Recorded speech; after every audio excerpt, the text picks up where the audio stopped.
everyone, welcome back to my channel. Today I'm excited to talk about the year I spent living abroad. Recently, I fulfilled a lifelong dream of moving to Paris, France, and spent a little over 6 months living there.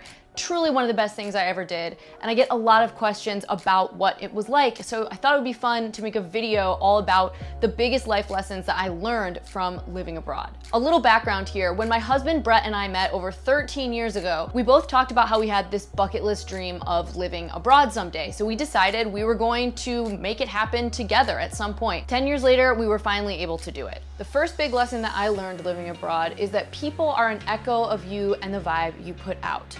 So when we first moved to Paris, I had all these questions about what people would be like.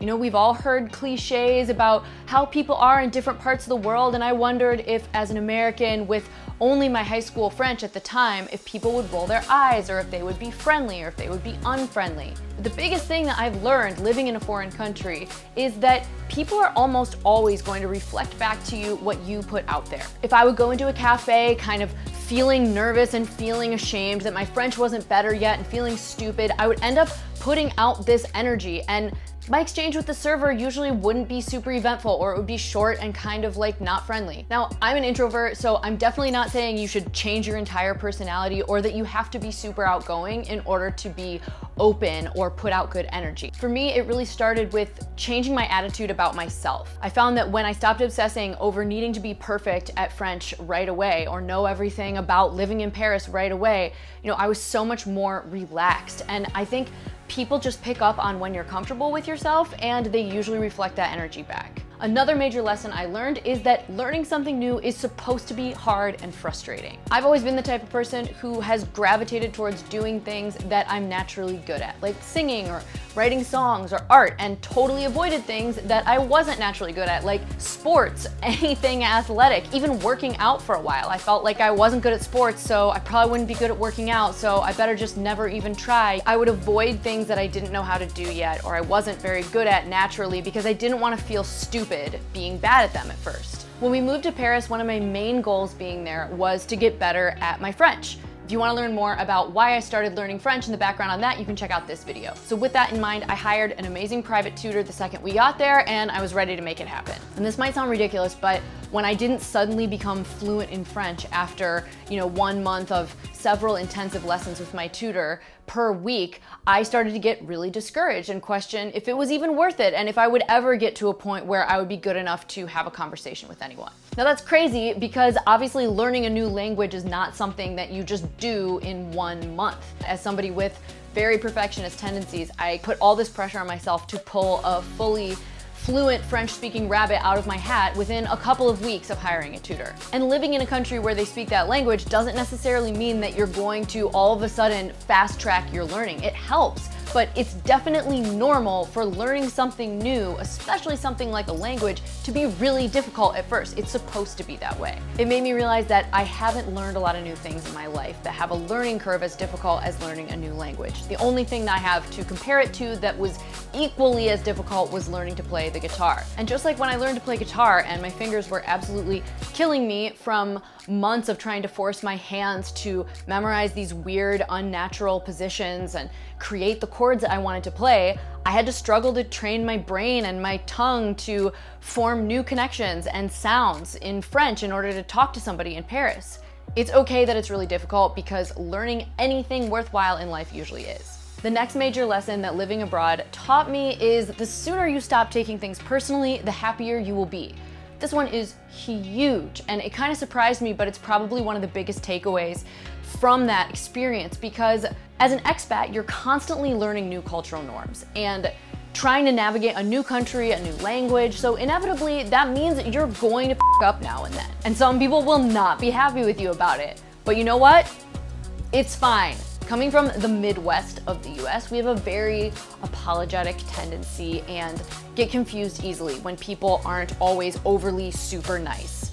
And the thing is, like, the lady at the post office who was super rude to me when I was fumbling over the language trying to figure out how to ship a big package of CDs, does not hate me personally. You know, it literally has nothing to do with me. Detaching ourselves from other people's reactions and attitudes towards us can definitely be difficult, but I had countless interactions like that, and what they really taught me was just to look at it objectively, take a 30,000-foot view, and realize that this is not a big deal. This is just a passing interaction. This person is not personally attacking me. They don't hate me. They could be having a bad day. It doesn't matter. Just solve the problem, don't take it personally, and move on.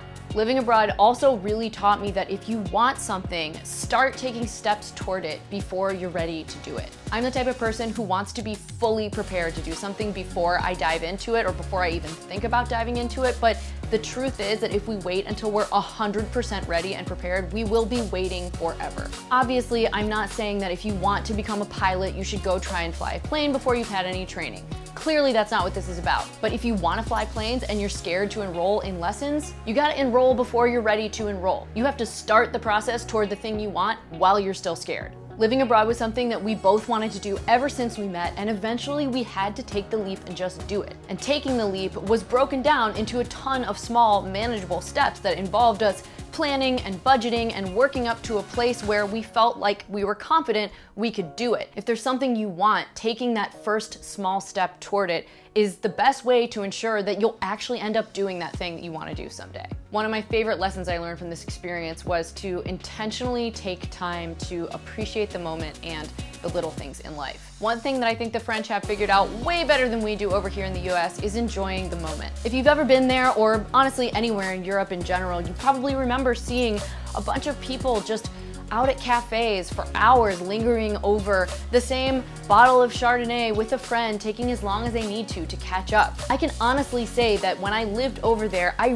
rarely ever saw the situation that we see all the time when we're out to dinner over here of people sitting with a group of friends, but they're all on their phone. I never saw it. People really take the time to connect with their friends. Another thing that sort of forced me to realize how much I'd been on autopilot is that my phone only worked when I could find Wi-Fi when I was living over there for a whole 6 months. So that was a pretty big adjustment, you know, coming from a day-to-day life where we check our phone 1,000 times or something. And it really just forced me to examine, wow, I think I spend way too much time scrolling and I'm actually really enjoying not being on my phone as much. It seems to make such a huge difference when we take the time to really savor the little things and notice them and savor them just for the sake of enjoying them and not because we're gonna get a good Instagram post or good content out of it. One of the greatest lessons that this experience taught me was that comparison truly is toxic. Do what you know in your gut is right for you and don't worry about what everyone else thinks. This is obviously so much easier said than done, especially in an age of blue check marks and followers and likes and all of this stuff that's such a regular part of our lives, but it really was something that living abroad and fulfilling this lifelong dream taught me, is that comparing my experience in my life and where I'm at in my stage of life to my friends or other people my age is really just not helpful. When we told people that we were finally going to put all our stuff in storage, sell some of our stuff, and move to Paris, we had, you know, mostly really positive reactions. People were really supportive, but there were also people, as you can probably imagine, who said like rude, weird things like, oh, are you just not gonna work? Are you guys taking just like a 6-month vacation? Isn't that irresponsible? Or, wow, we thought maybe you would have kids by now. As we all know, people love to say crazy shit and it's just part of life. Of course, we both knew why we were moving to France. We both had location-independent work. I had a 2-month tour in Europe that summer, so it totally made sense to make it happen that year. And it was something that we had been working towards and budgeting towards for a decade. But even knowing that, it can be really hard when you have disapproving voices in your head, or you start to question, maybe I should be doing this by this point in my life while other people my age are doing this. The truth is, those people who were criticizing us or comparing us and calling into question our life choices, they don't really know us. You know, they don't know the intention behind this whole thing, and the important thing is just doing what's right for ourselves and our family and honoring what it is that we want in our lives and not comparing ourselves to somebody else's journey. And I'm so glad that we didn't people please and, you know, cave to the pressure of, oh, maybe this is irresponsible or whatever, because it was truly one of the most fulfilling experiences of my entire life, especially after everything that happened the next year with lockdowns and the pandemic. I would have been devastated if we'd allowed ourselves to be talked out of something we'd been dreaming about and planning for a decade because of other people's comparison and stupid opinions. I'll make sure to put a link in the description to my Paris apartment tour that I shared on my blog, We the Dreamers, and I'll also link the in-depth blog post that I made about my favorite language learning tools and what really worked for me learning French and helped me to actually stick with it. Let me know in the comments if any of this resonated, and also if you've ever made a big move in your life. What did you learn from it? Did you have any standout takeaways? I'd love to hear your stories, so drop them in the comments below. Be sure to subscribe for more life updates and videos soon, and thanks for stopping by. I'll see you guys next time.